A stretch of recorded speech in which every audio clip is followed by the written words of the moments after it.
o Biratã, o tucunaré encantado que salvou esse moço. E nesse salvamento ele acabou adquirindo, gente, algumas habilidades sobrenaturais. Este é o primeiro vídeo de uma série que eu estarei postando aqui no meu perfil a partir de hoje. Tudo tem início com um acidente que o seguidor sofreu aos 3 anos de idade na ponte da casa dos avós, às margens do rio. O seguidor diz que ele estava brincando, gente, e ele só lembra de ter escorregado e caído na água. Nisso ele começou a afundar, ninguém viu que ele caiu para poder prestar socorro, e ele acabou se afogando, e a última lembrança que ele tem é de estar escorregando para a escuridão e nada mais. A vida do seguidor então vira de ponta cabeça após esse acontecimento, e ele diz que até hoje não tem uma lembrança sequer dos 3 anos de idade até os 5. Foi como se ele tivesse saltado no tempo e simplesmente começasse a viver a partir dos 5 anos de idade para frente. Então a primeira lembrança que o seguidor tem após esse episódio é dele com 5 anos de idade em um novo sítio. Ou seja, ele percebeu que a família já não morava mais no local do acidente, eles haviam mudado. E ele lembra de estarem sentados em uma mesa, sendo que ali naquela residência tinha a mesa dos adultos e a mesa das crianças. Então ele estava sentado na mesa das crianças ali com algumas outras crianças, né, que eram parentes. Ele então começou a perceber que tinha alguma coisa muito diferente acontecendo. E ele diz que começou a notar que aconteciam coisas estranhas com lâmpadas no momento em que ele entrava no ambiente. Ou seja, estava desligado, né, a lâmpada, e daí ela ligava do nada. Ou ela simplesmente queimava, ou as luzes começavam a piscar sem explicação.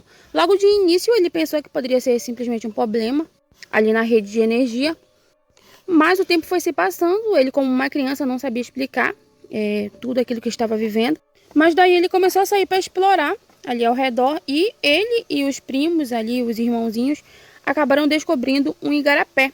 Esse igarapé, ele diz que era um igarapé muito bonito e muito limpo. É incrível que ele diz que esse igarapé parece que alguém vai lá e realmente limpa ele, pois ele não tem nada de entulho ali. Entulho que eu me refiro é pedaço de galho de árvore, folhas, que é comum nos igarapés. E lá nesse igarapé, que ainda existe até hoje, nessa mesma propriedade onde ele mora, é como se fosse cuidado por alguém ali que não deixasse realmente ele ficar entulhado. O seguidor então lembra de um episódio em que ele saiu de casa, mesmo contrariando a vontade da mãe e da avó, que não gostavam de que ele frequentasse ali a mata ou fosse para o igarapé. Porque mesmo ali sendo um local muito bonito, o igarapé era um tanto fundo, não se dava para enxergar assim o fundo, ou seja, a parte ali da lama. E até porque elas diziam que tinham medo após aquele acontecimento que eu falei para vocês no início, né?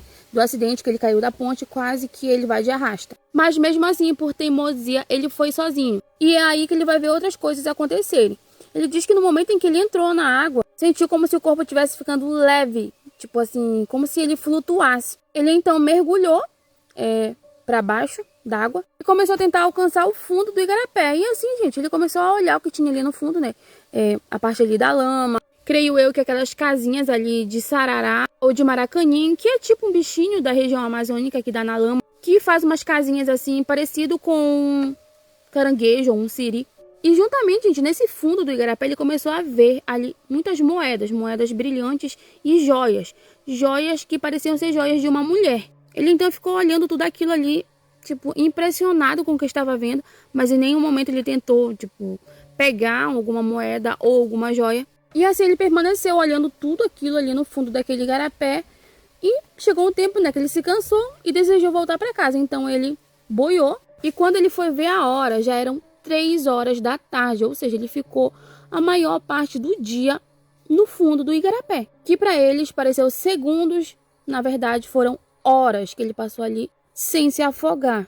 Ele então, muito assustado, correu na direção da casa. E quando chegou ali, a mãe e a avó deram bronca nele, até porque ele passou a maior parte do dia desaparecido na mata, indo em direção àquele igarapé que elas haviam meio que proibido ele de ir. Assim, a partir daquele momento então que ele foi no igarapé, né, e viu aquelas joias ali, aquelas moedas no fundo daquele igarapé, ele começou a ter sonhos. E nesses sonhos ele não sabe como explicar, gente, mas ele sabia que ele estava novamente no sítio em que ele sofreu o acidente. E ele se via caindo da ponte, gente. Ainda criança, se afogou e começou a afundar.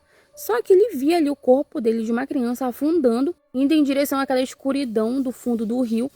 E assim, no momento em que ele já estava desaparecendo para encontrar o fundo do rio, ele viu um peixe enorme. E esse peixe ali, um tanto malhado de amarelo e preto, tinha como se fosse uma espécie de olho dourado ali e preto na cauda, tipo uma bolinha ali na cauda. E esse peixe ficava observando ele afundar, e no momento em que ele ia encontrar o fundo do rio, né, esse peixe ele trazia ele de volta à superfície. Esses sonhos então foram constantes, e ele começou a indagar a mãe o que havia acontecido naquele dia, né, como eles conseguiram salvá-lo. E a mãe dele contou que ele tinha caído na água, né, eles perceberam ali que ele já tinha ido embora pro fundo, pularam para tentar encontrá-lo, conseguiram meio que arrastá-lo para a margem.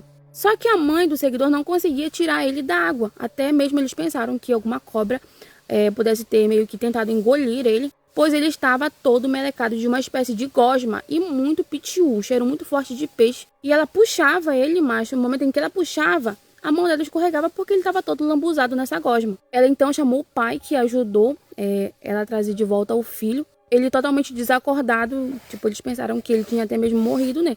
Mas não, ele estava como se fosse dormindo.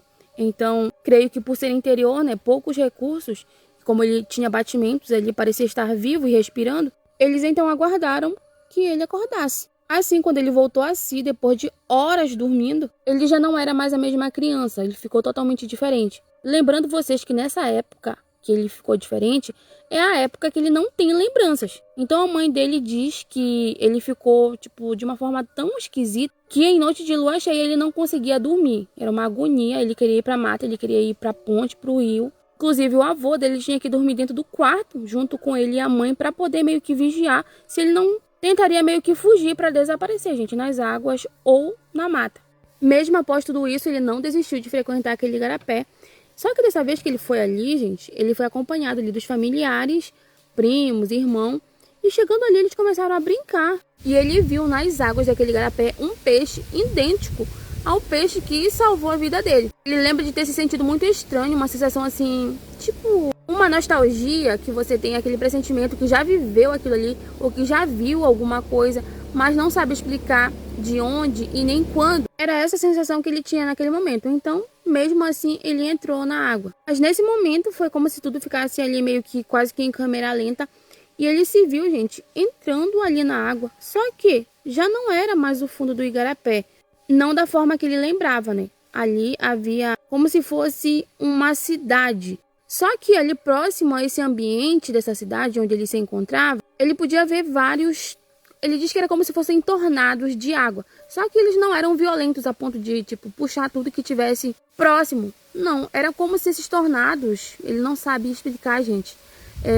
Como ele tinha consciência de que esses tornados ali eram como se fosse uma espécie de portais ou caminho. E o local onde ele se encontrava parecia um santuário. Era como se fosse um local sagrado. E logo após disso, gente, ele teve um encontro com o peixe do sonho, o rapaz encantado.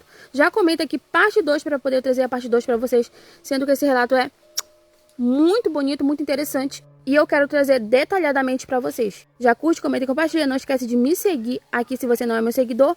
Também me dá um apoio lá no YouTube. O nome Diário de uma Ribeirinha também lá é o mesmo daqui. Já se inscreve lá pra gente poder nos conectar por lá também. Já envia teu relato.